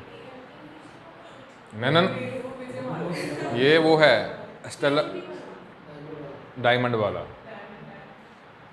वो स्विफ्ट जिसने इस्तेमाल करके चूना लगा के चला गया, है ना। इसके खिलाफ इंटरपोल ने क्या जारी किया था? इसका मतलब ये है कि बंदा कहीं भी दिखे हमें पकड़वाया जाए। मेहुल चोकसी के खिलाफ भी ऐसा ही हुआ था। तो इंटरपोल ऐसा कोई ऑर्गेनाइजेशन नहीं है, but is intelligence sharing programme between the authorities of the countries. कहाँ थे? यूके में। हाँ, नीरव मोदी यूके में, मेहुल चोकसी एंटुगिया है।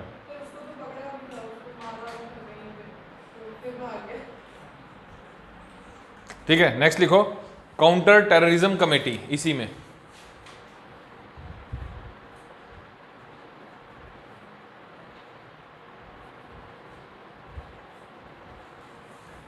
काउंटर टेररिज्म कमेटी बेसिकली देखो, ये क्या है? एक कमेटी, ठीक है, जो हमने अभी डिस्कस किया CTITF, ये किसकी बॉडी थी? यूएन की। ये भी एक बॉडी है और हम डिस्कस कर रहे हैं कौन सी बॉडीज? यूएन लेवल पे। ये किसकी बॉडी है? यूनाइटेड नेशन सिक्योरिटी काउंसिल की, जिसमें 5 परमानेंट मेंबर्स होते हैं, टोटल 15 होते हैं, 10 नॉन परमानेंट होते हैं, ठीक है।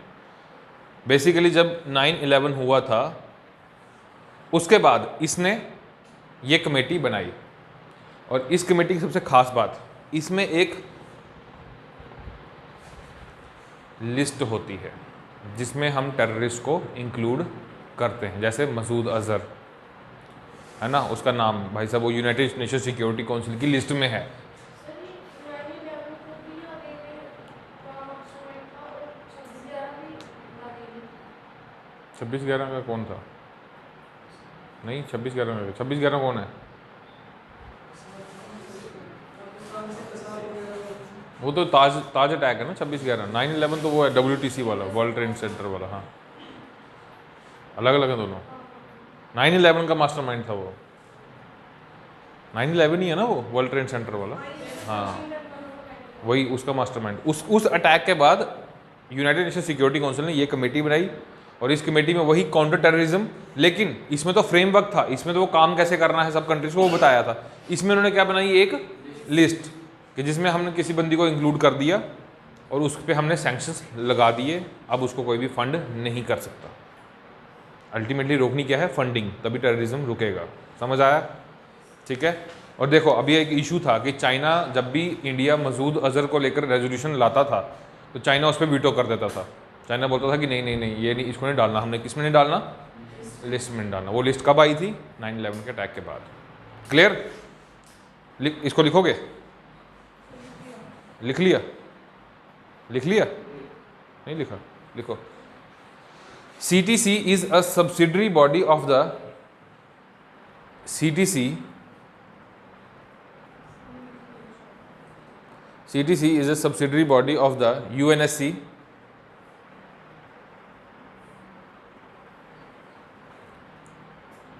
created after the 9/11 attacks.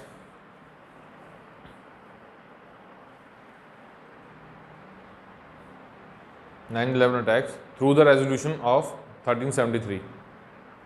Through the resolution 1373.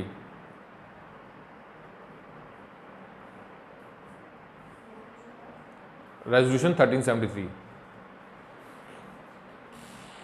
Sir इसमें अगर कोई कंट्री उसके बावजूद भी सर अगर फंडिंग करेगी तो उनके खिलाफ UN फिर क्या होगा?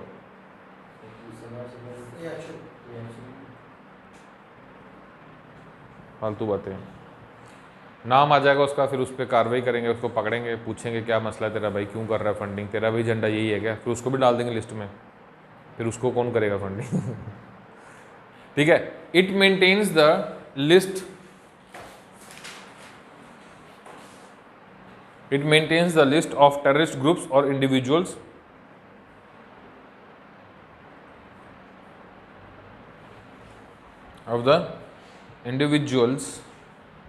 और टेररिस्ट ग्रुप्स। क्लियर? ये तो हो गया UN का इनिशिएटिव A और B करके। अब दूसरा इसी में सेकंड है, इसी साइड सेकंड है। ये तो था ना फर्स्ट A और B, अब सेकंड है। ठीक है। FATF क्या है? FATF जोर से बोलो। Very good, financial action task force. ठीक है।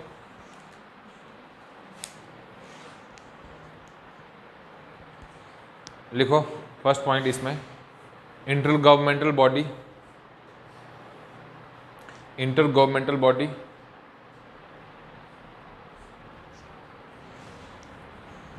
established in 1989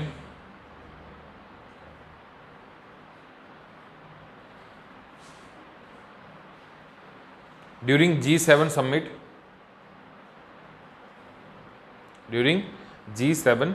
summit held in Paris, France।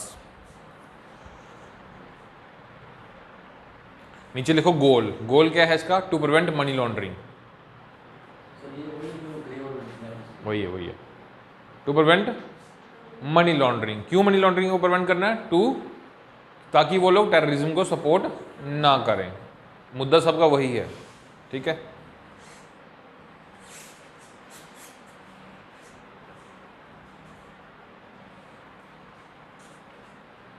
It maintains grey list, black list, बाकी इसको करंट में इंक्लूड कर लेना।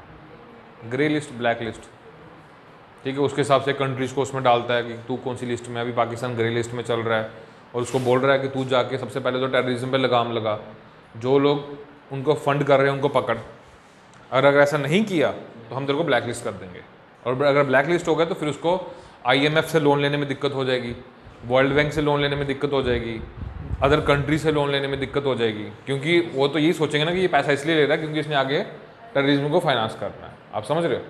तो इसलिए हाँ जी, नहीं वो यहाँ पे है ना, वो ये वाली है, ये सिर्फ कंट्री, क्योंकि देखो ये क्या है, एक IGA इंटर गवर्नमेंटल बॉडी, इसमें हमारी गवर्नमेंट इन्वॉल्व है, समझ रहे हो? नेक्स्ट है एशिया पैसिफिक ग्रुप, इसी में थर्ड है एशिया पैसिफिक ग्रुप।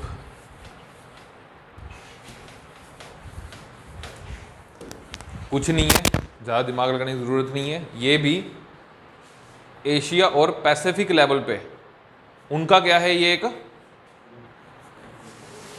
बस ये भी एक इंटर गवर्नमेंटल बॉडी है, और ये भी ऐसा ही काम करती है लेकिन रीजनल लेवल पे, ठीक है। एशियन और पैसिफिक कंट्रीज़ को ये लोग रीजनल लेवल पे काम करते हैं, ये भी उनको बोलते हैं कि भाई मनी लॉन्ड्रिंग के चक्कर में मत पड़ो, टेररिज्म को फाइनेंस मत करो, नहीं तो हम तुम्हें क्या करेंगे, ग्रे लिस्ट और ब्लैक लिस्ट में डाल देंगे, ठीक है। काम इसी के तहत करते हैं, लेकिन ये रीजनल लेवल पे करता है, only in Asia Pacific region. Clear? लिखोगे? लिखवाऊँ क्या? पक्का लिख लिया? कौन बोला? अरे ये है ना, ये वाला रीजन ये ना, यहाँ पे देखो नॉर्थ पैसिफिक है, तो ये एशियन कंट्रीज है, इनको साउथ ईस्ट एशिया बोलते हैं ना, तो इधर से देखो ये भी पैसिफिक है, तो ये अगर गोल है ना धरती, तो इस हिसाब से ये वाली और ये वाली कंट्रीज, इनका मिला के एक ग्रुप है। देख इसके बीच में देखो ये सभी कंट्रीज नहीं है इसमें इंक्लूडेड, ये लोग रीजनल लेवल पे करते हैं। It established in 1997 in Bangkok Thailand, इतना लिख लो, हाँ इसी में, हाँ established in 1997 in Bangkok Thailand.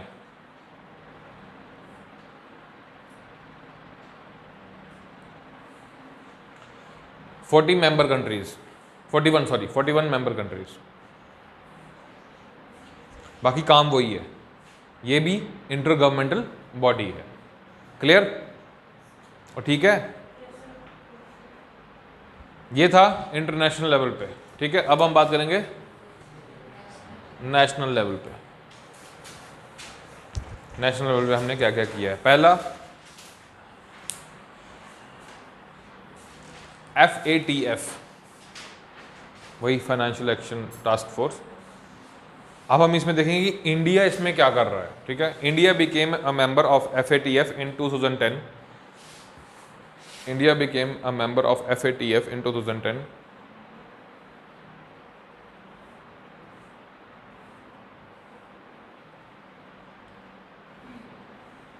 ठीक है, बस इतना ही, बाकी तो काम क्या है वो हमने बता दिया।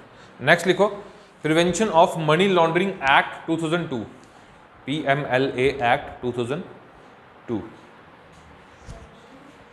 Prevention of money laundering act.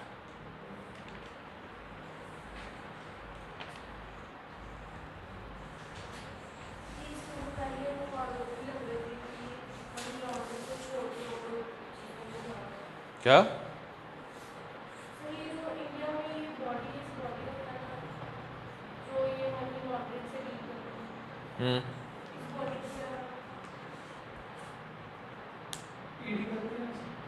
ED करती है, DRI करती है, FIU करती है, हाँ ईडी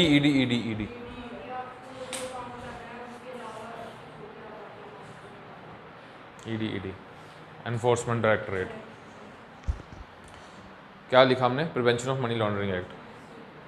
कुछ नहीं है, नीरव मोदी घर से भागा, मतलब इंडिया से भागा, ठीक है।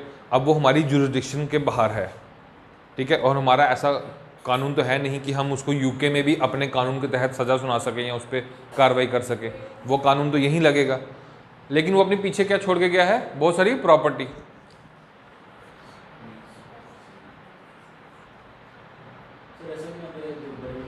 लेट मी कंप्लीट, रुक जा। ओके, ठीक है। हमने उसका पीछे से क्या कर दिया, उसके एसेट को फ्रीज। फ्रीज का मतलब ये नहीं है कि उसको सीज हमने अपने कब्जे में ले लिया, नहीं, उसको रोक दिया, उसके बैंक अकाउंट को फ्रीज कर दिया ना, ताकि वो कुछ कर ना सके। सीज कर लिया, सीज कर लिया कि अब उसको भाई कोर्ट में केस करना पड़ेगा तभी हम उसको छोड़ेंगे। कन्फिस्केट, बेच दिया। क्लियर? तो ये तीनों काम हम किस में करते हैं, prevention of money laundering act के तहत करते हैं। ठीक है, जो भी हमें ऑफेंडर दिखता है तो उसकी प्रॉपर्टीज को हम क्या कर लेते हैं, फ्रीज, सीज एंड कन्फिस्केट। लिखो। It came into force in 2005। लिखो लिखो। It came into force in 2005। It defines money laundering as offense. It defines money laundering as offense and provides for the freezing, seizure and confiscation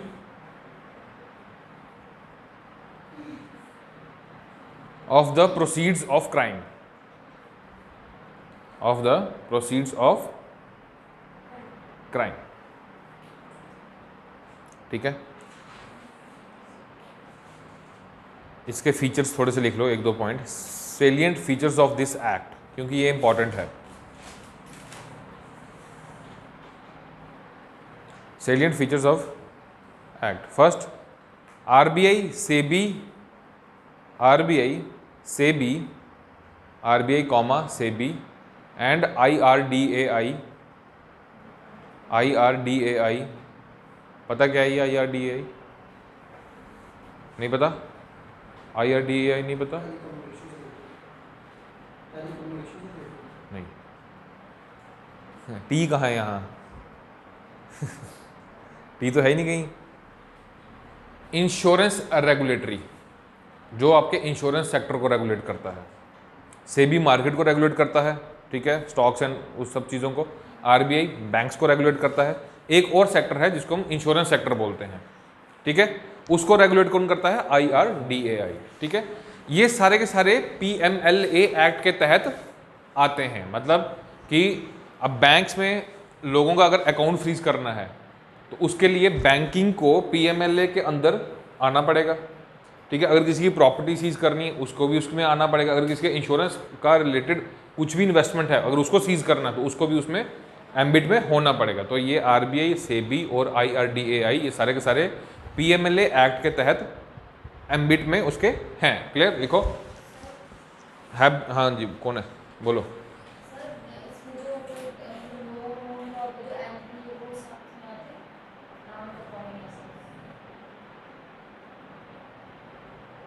आते हैं। Seize करना तो सारा कुछ seize करना है, वो ऑलरेडी नॉन परफॉर्मिंग एसेट है, उस पर तो अलग ही प्रोसीडिंग्स चल रही होती हैं। बट अगर वो बंदे से एसोसिएटेड है तो हाँ, उसमें सब कुछ सीज होगा।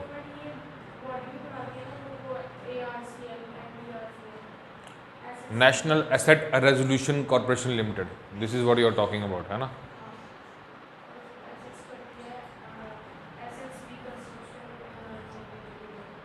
अभी एक वो भी बनाया ना उन्होंने, क्या था वो,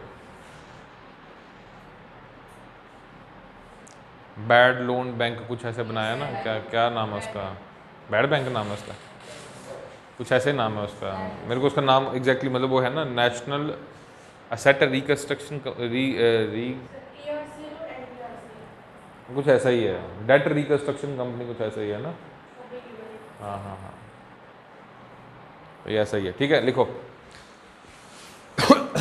ये बजट में है, इकोनॉमिक सर्वे और बजट के पोर्शन में आता है ये। अगर इकोनॉमी जो आपको पढ़ा रहे होंगे टीचर, वो आपको इसमें डिस्कस करेंगे आपके साथ। Have been brought under the PMLA, brought under the PMLA, और इसकी वजह से सारे बैंक्स, सारे इंश्योरेंस कंपनीज, म्यूचुअल फंड्स सारे के सारे किस में आ गए हैं? PMLA में आ चुके हैं। कल को कोई बंदा भागता है तो हम उसका सारा का सारा एसेट्स को फ्रीज, सीज या फिर कॉन्फिस्केट कर सकते हैं। Clear? Next, it was amended thrice,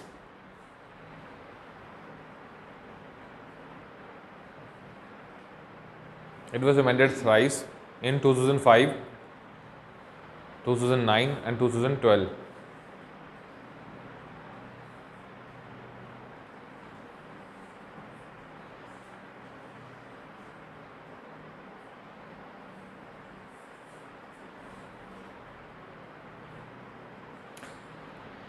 Latest amendment introduced the concept.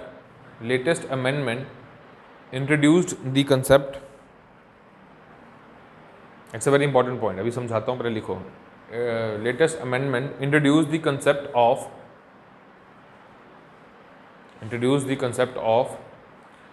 corresponding law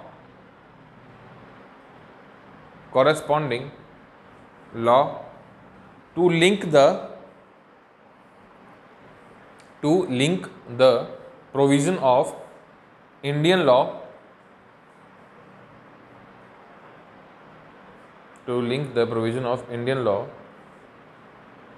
with the laws of foreign countries,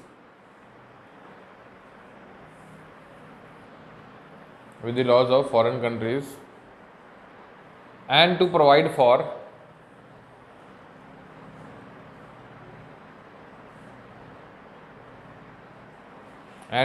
for transfer of the proceeds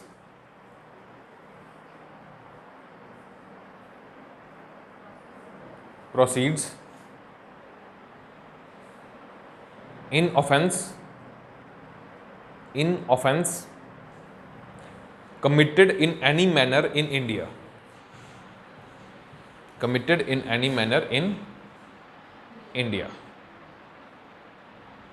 समझ आया? अब हमने इसमें क्या किया, हमने इस लॉ का एम्बिट को फॉरेन के लॉ के साथ मिक्स कर दिया. मतलब कि हमने एक कंट्री के साथ एग्रीमेंट साइन किया. ठीक है, उस एग्रीमेंट के तहत हमने क्या बोला कि जैसे पीएमएलए एक्ट के तहत हम ये 3 काम कर सकते हैं. ठीक है, ऐसा ही कुछ एक्ट कहाँ होगा, मान लो यूके में. हमारी गवर्नमेंट ने उनकी गवर्नमेंट के साथ बात की, हमारे लॉ का और उनके लॉ का हमने क्या कर दिया, लिंक बना दिया, ताकि कल को जो काम यहाँ कर सकते हैं वो उन्हीं के लॉ के तहत हम उस बंदे की प्रॉपर्टी वहाँ सीज कर लें. ठीक है, इसका एम्बिट बढ़ा दिया. हमारा लॉ तो ऐसा वहाँ पे नहीं लग सकता, लेकिन उनके लॉ के साथ हम अपने लॉ को इंटरलिंक कर सकते हैं, और यही इन्होंने लेटेस्ट अमेंडमेंट में किया. ठीक है, नेक्स्ट एक्स्ट्राडिशन ट्रीटी. वो बंदे को यहाँ लाने वाली ट्रीटी होती है. बिल्कुल, वो हमारी यूके के साथ साइंड है, लेकिन उसके लिए भी वहाँ पे पहले केस चलेगा. हमारी गवर्नमेंट वहाँ पे अपने केस को रिप्रेजेंट करेगी और बताएगी वहाँ की गवर्नमेंट को कि हम इसको यहाँ पे क्यों लाना चाहते हैं, और अगर वो केस प्रूव हो गया और वहाँ की गवर्नमेंट ने अलो कर दिया तो फिर हम उसको उठा के ले आएंगे.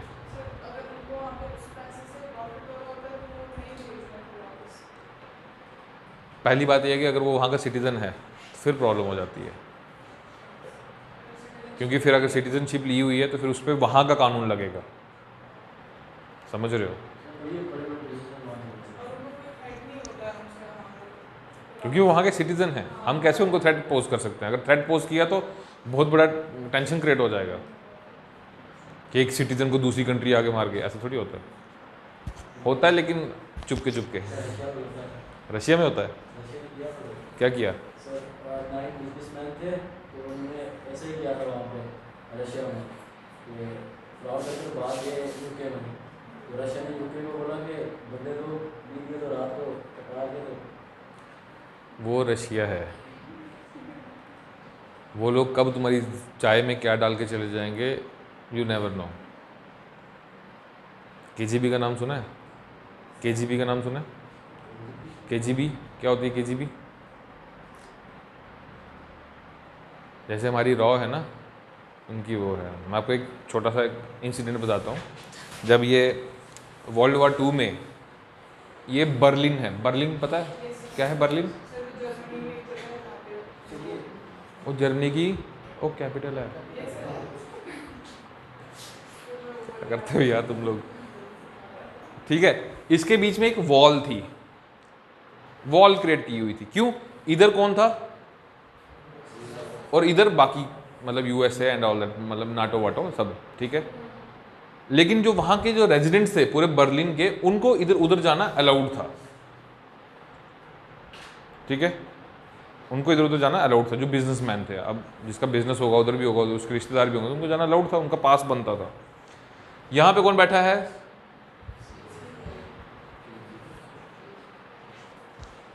इन्होंने बोला कि यार एक काम करते हैं, एक ऐसा बंदा ढूंढते हैं जो आर पार जाता हो, ठीक है, उसको हम ट्रेन करेंगे और उसको बोलेंगे कि बाहर उधर जा, उधर से इन्फॉर्मेशन लेके आ कि क्या चल रहा है वहाँ पे, ताकि हम इनको पकड़ें और धोएं। उन्होंने एक ऐसे बिजनेसमैन ढूंढा, अच्छा था वो, जर्मन था, उसको ढूंढा, उसको उठाया, उसको ट्रेनिंग दी, उसको पता कि वहाँ जाके पता करके आया। वो आया, उसने बोला कि सर वो लोग ना यहाँ पे ना अपना अंडरग्राउंड बेस बना के बैठे हैं, ठीक है, और वो लोग कुछ ना ये लाइंस वगैरह बिछा रहे हैं, टेलीफोन से कुछ सुनने की कोशिश कर रहे हैं वो लोग, तो कुछ करो। इन्होंने बोला अच्छा। इन्होंने भी टनल खोदी और जाके इस दीवार के पास बैठ गए, अपना पूरा सिस्टम लगा के सुनते रहे उनकी बातें, क्या चल रहा है। काफ़ी 1 साल 2 साल हो गया कि भाई कुछ इनपुट मिले बड़ा कि क्या करने वाले हैं ये लोग। वो लोग वहाँ पे बैठ के अपने घर में फ़ोन करते थे, ये वाले, कि अच्छा बच्चे ने दूध पी लिया तू क्या कर रही है? शाम को आ रहा हूँ मैं, वाइन भी लेके आ रहा हूँ, तो चिकन भी, चलते हैं कहीं बाहर, तो कैंडल लाइट डिनर करेंगे, ये करेंगे वो करेंगे, ऐसी बात है। अब इसमें भी ना वो कोड ढूंढ रहे थे कि कैंडल लाइट डिनर का क्या पता कोई कोड हो स्पेसिफिक, मतलब इस तरह से कॉमन टॉक्स। बाद में उन्होंने बोला कि यार बहुत खर्चा कर दिया, वो बंदा पकड़ के लाओ, कौन है वो, कहाँ है? जब वो ढूंढने गए तो वो था ही नहीं। उन्होंने बोला तो वो इनका बंदा था।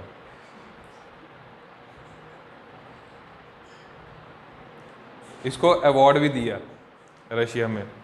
फिर उसको अवार्ड सेरेमनी में पूछा कि तेरी खासियत क्या है, एंड ही सेड कि I made the CIA work for me.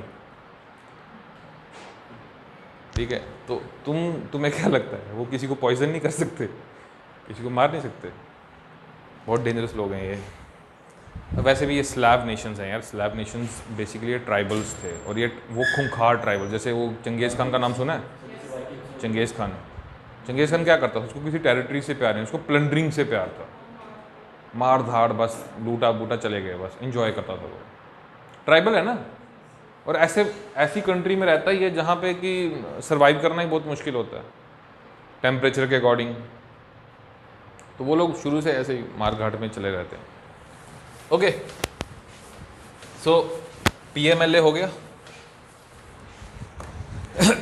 क्या था, कहाँ पहुँचे? Earlier, a fine of up to rupees 5 lakh was earlier a fine of rupees 5 lakh was imposed on the offender. Now this limit has been removed by an amendment. अब fine की कोई limit नहीं है, कितना भी impose किया जा सकता है, बाय एन अमेंडमेंट। ठीक है, अभी इसमें रिसेंट जो डेवलपमेंट हुई हैं वो आप लोग करंट के हिसाब से इसमें इंक्लूड कर लेंगे। ठीक है, थर्ड है financial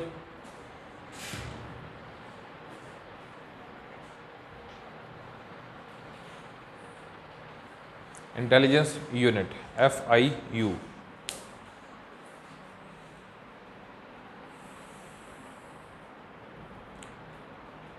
It is an independent body. It is an independent body which reports directly to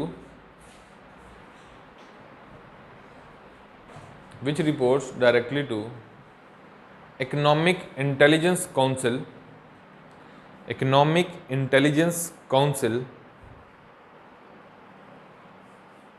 headed by finance minister. Simple, इसका देखो, इस पे फोकस करो। काम क्या है? इंटेलिजेंस, इंफॉर्मेशन लेना, उसको एनालाइज करना और फिर बताना है फाइनेंस मिनिस्टर की सर यहाँ से ऐसा, और फिर वो बोलेगा कि चलो ठीक है जाओ वहाँ पे रेड मार के आ, बता मुझे क्या चल रहा है। फिर वो किसको भेजेगा? ED को, तो जाओ बेटा वहाँ जाके देखो क्या चल रहा है। ठीक है, नेक्स्ट है UAPA act, unlawful activities prevention act.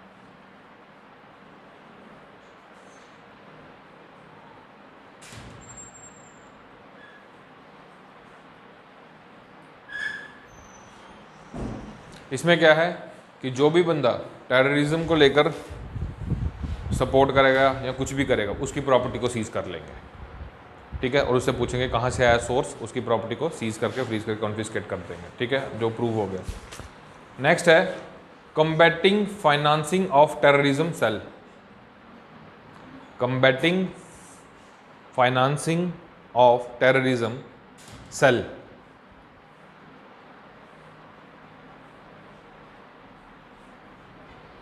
Combating financing of terrorism cell. This cell has been created under the Ministry of Home Affairs. This cell has been created under the Ministry of Home Affairs. Created under the Ministry of Home Affairs to coordinate with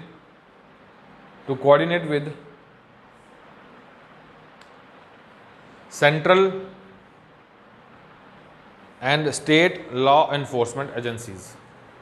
To coordinate with central and state law enforcement agencies. ठीक है, next a terror funding and fake currency cell. A terror funding and fake currency cell. हाँ जी, next. A terror funding and fake currency cell was set up in NIA to investigate terror funding cases.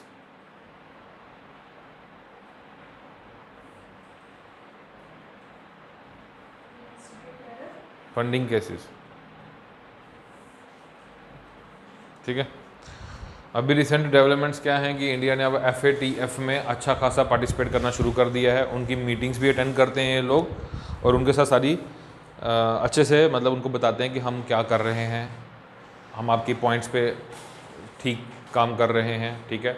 फिर UNSC के resolution में अब India hyper active role play कर रहा है। आपको पता ही है कि टेररिज्म फंडिंग और टेररिस्ट के खिलाफ हम लोग हमेशा आवाज़ उठाते ही हैं, तो वो भी आप इसमें इंक्लूड। देखो कहीं भी प्रिवेंशन ऑफ मनी लॉन्ड्रिंग से रिलेटेड कुछ भी आएगा तो पहले तो आपको अगर इंडिया के पर्सपेक्टिव में पूछा जाएगा तो नॉर्थ ईस्ट और कश्मीर का एग्जांपल देके सजेशंस में यही FATF सारा बताना है कि PMLA एक्ट हमने इन्फोर्स कर रखा है, हम ऐसे ऐसे काम करते हैं, ठीक है। फिर हमने डीमोनेटाइजेशन भी किया था जिससे कि टेररिस्ट की जो कमर है वो टूट गई थी, लिख देना, ठीक है ठीक है। उसके बाद कंक्लूड कर देना कि हाँ हमने बहुत अच्छा काम किया है, अब ये और कर रहे हैं, करेंगे, सारी उम्र करते रहेंगे, तो ऐसा ही। Of course you are going to join a government, अगर तुम एंटी हो तो कैसे चलेगा, ठीक है। तो this is all about money laundering and ठीक है। कल हम टॉपिक जो है वो स्टार्ट करेंगे